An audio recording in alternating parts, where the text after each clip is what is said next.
बीड सरपंच हत्या प्रकरणावरून विरोधक चांगलेच आक्रमक झालेत। या प्रकरणामध्ये वाल्मिक कराड यांचं नाव चर्चेत आहे। वाल्मिक कराड यांनी मंत्री धनंजय मुंडे यांना वाचवत असल्याचा आरोप विरोधक करतायत। यावरूनच आता संतोष देशमुख हत्या प्रकरणात वाल्मिक कराडांची चौकशी व्हावी अशी मागणी विजय वडेट्टीवारांनी केली आहे। या प्रकरणी धनंजय मुंडेंना बाजूला करावं आणि चौकशी करावी अशी मागणी त्यांनी केली आहे। तर मुंडेंची मंत्रिमंडळातून हकालपट्टी करण्याची मागणी नाना पटोले करतायत। त्याला मंत्रिमंडळाच्या बाहेर काढलं पाहिजे आणि मग ही सर्व प्रकारची चौकशी केली पाहिजे। यामध्ये न्यायाधीशाच्या माध्यमातून चौकशी होणं अपेक्षित आहे।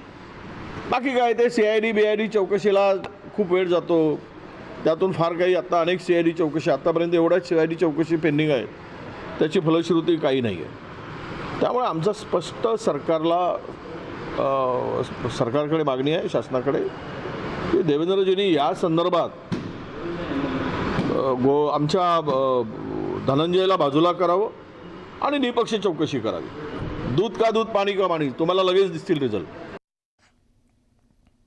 राज्याच्या मुख्यमंत्रींनी आणि अजित पवार साहेबांनी या दोघांनी मिळून त्यांना पहिले मंत्रिमंडळातून काढून आणि नंतर त्या ठिकाणी चौकशी केली तर खऱ्या अर्थानं संतोष देशमुखांचं जी हत्या झाली आणि हा जो वाल्मिकी कराड नावाचा जो माफिया, ज्याच्यावर अनेक केसेस आहेत म्हणून त्याला मी माफिया शब्द वापरतो, आणि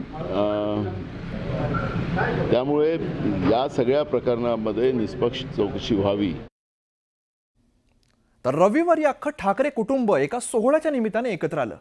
पण या लग्न सोहळ्यातल्या राज आणि उद्धव यांच्या जवळकीने मनोमिलनाच्या चर्चा आता नव्याने रंगलेल्या आहेत। आगामी मनपा निवडणुकीच्या तोंडावरती खरंच ठाकरे बंधू एकत्र येऊ शकतील का, याविषयीचा खास रिपोर्ट बघूया।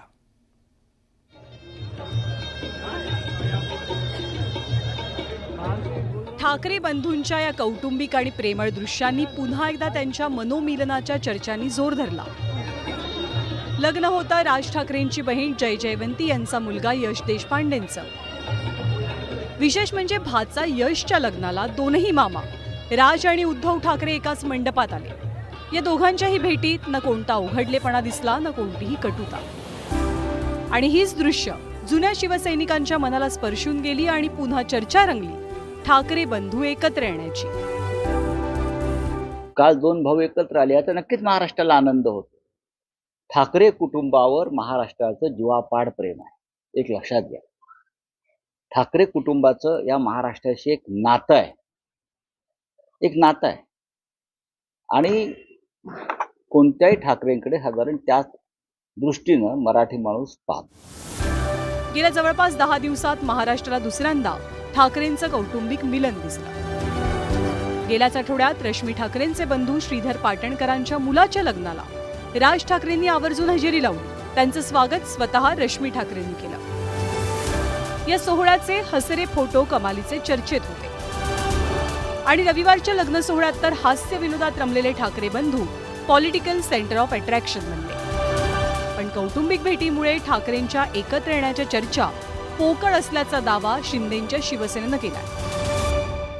लग्नात भेटले म्हणून राजकारण वातावरण तापायचं काही कारण नाहीये।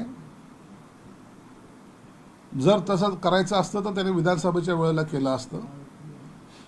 राज ठाकरे साहेबांनी अनेक वेळेला त्यांना टाळी देण्याचा प्रयत्न केला, परंतु उद्धव साहेबांनी तो हात मागे घेण्याचा अनेक वेळेला प्रयत्न त्यांचा झालेला आहे। म्हणून मला वाटतं त्यांचा कधी एकत्रीकरण होणं आताच्या घडीला तरी शक्य नाही। माझं वैयक्तिक मत असे, दोन्ही भाऊ एकत्र असले तर खूप वेगळं असतं, पण दोन्ही भावाने ठरवलं पाहिजे की आपण एकत्र यायचं का नाही। त्या दोघांनी ठरवल्यावर कुणाची आडकाठी येणार नाही, ते कुणाच्या आडकाठी जुमानणार सुद्धा नाही। प्रश्न त्या दोघांचा आहे। ठाकरेंच्या भेटीवरनं ते एकत्र येण्याची शक्यता संजय राऊतांनी सुद्धा फेटाळली। दोनही ठाकरेंच्या राजकीय वाटा वेगळ्या झाल्याचं म्हणत राज ठाकरेंनी महाराष्ट्राच्या शत्रूंसोबत हातमिळवणी केल्याची टीकाही त्यांनी केली। देवेंद्र फडणवीस, नरेंद्र मोदी, अमित शहा हे त्यांचे आयडॉल आहेत। आमच्या पक्षाचं तसं नाही। आमच्या पक्षाची भूमिका आहे की नरेंद्र मोदी, अमित शहा, देवेंद्र फडणवीस हे महाराष्ट्राचे शत्रू आहेत आणि त्यांच्याबरोबर आम्हाला काम करता येणार नाही। महाराष्ट्र लुटण्यात, मुंबई लुटण्यामध्ये, मराठी माणसावर अन्याय करण्यामध्ये, शिवसेना फोडण्यामध्ये या तिघांचं फार मोठा सहभाग आहे. अशा व्यक्तींबरोबर जाणं हे महाराष्ट्राची बेमानी ठरेल.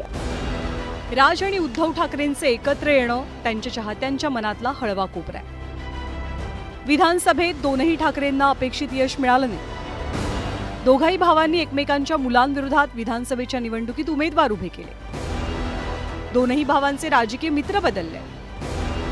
आता दोन्ही ठाकरेंची सर्वात मोठी परीक्षा असलेली मुंबई महानगरपालिकेची निवडणूक जवळ येते आणि त्याच पार्श्वभूमीवर या दोघांनी कौटुंबिक कार्यक्रमातनं दिलेला एक ह्याचा संदेश यामुळे दोघा भावांमध्ये टाळीचा प्रयोग पुन्हा एकदा रंगणार का याचीही चर्चा रंगू लागली आहे.